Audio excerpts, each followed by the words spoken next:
in Arabic.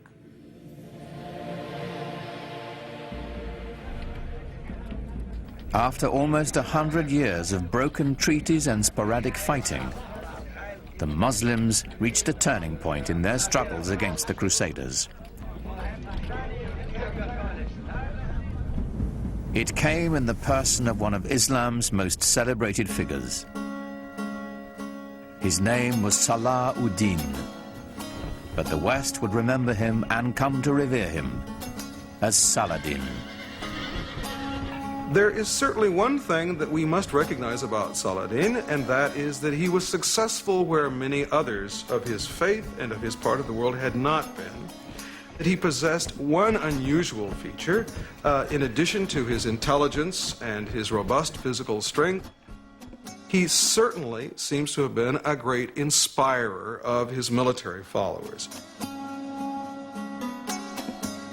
In 1187, Saladin amassed an army of 12,000 mounted warriors and lured the Crusaders out of Jerusalem onto a plain between two hills called the Horns of Hattin.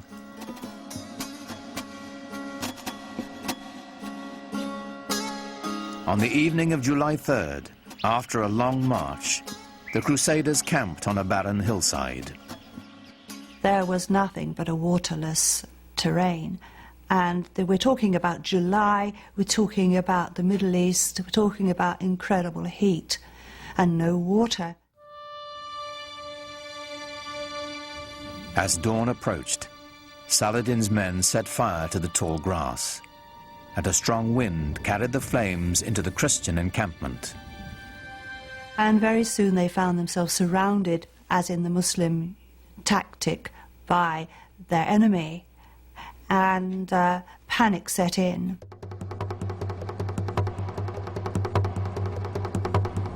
The flames bore down on them, and the heat became intense, Saladin's secretary wrote. The people of the Trinity were consumed by the fire of flames, the fire of thirst, and the fire of arrows. The army of the Crusaders was totally decimated. The victory at Hattin was a real turning point for Saladin. It meant that he could then proceed to take Jerusalem later on that year. 3 months later, Saladin entered Jerusalem. For the first time in almost a century, the call to prayer floated over the holy city once again. Allahu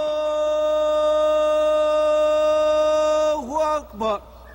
Ashhadu an la ilaha illallah. Ashhadu an la. And yet, remarkably, Saladin leveled no retaliation against Christians or their holy places. In the Church of the Holy Sepulchre, Mass was celebrated as usual. Saladin also decreed that Christians who wished to could leave the city with their property. Those who chose to stay would be allowed to worship freely. When his reputation reached Western Europe of the way he had behaved in Jerusalem over the conquest, he gradually became the most famous Muslim of all time.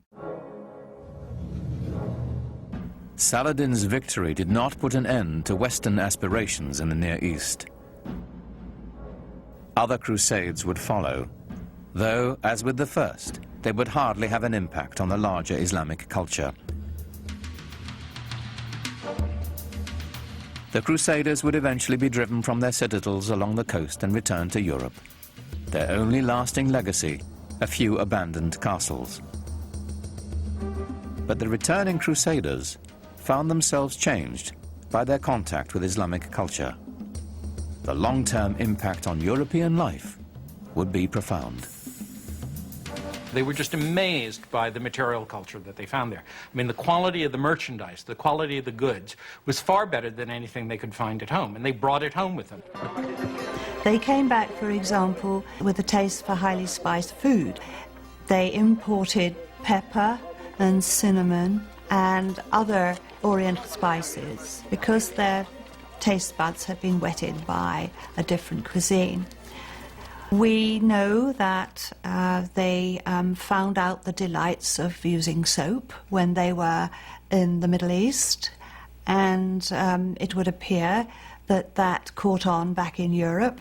After the Crusades, many Europeans were far more open to the ideas of what was going on to the east, what was happening in other parts of the world. They simply couldn't be as insular as before. Lots of people were open to, well, what's out there? Let's explore this. Let's see this. New intellectual thoughts. Let's see what these people are writing. Let's learn languages. This is when people start to learn Arabic slowly in the West. As the barrier of language dissolved, ideas born in the great Muslim cities began to filter into Europe, ideas that would forever change Western thought. The great Italian theologian Thomas Aquinas used the writings of the Muslim philosopher Averroes to justify the clear separation of faith and reason, a Muslim ideal that formed the basis of all scientific inquiry and led to the European Renaissance. Averroes himself appears in Raphael's classic Renaissance painting of great Western thinkers.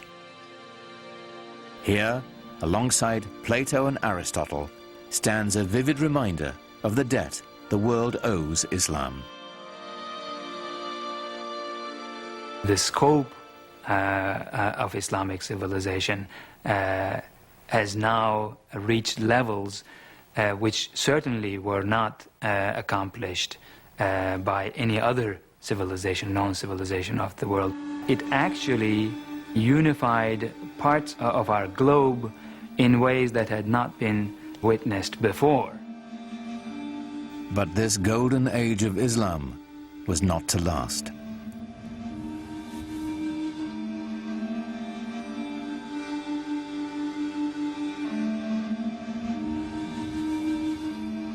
After shrugging off the Crusades and bringing the precious gift of knowledge to Europe, the great cities of the Islamic Empire would be brought to ruin by a force more terrible than anything the Europeans could muster.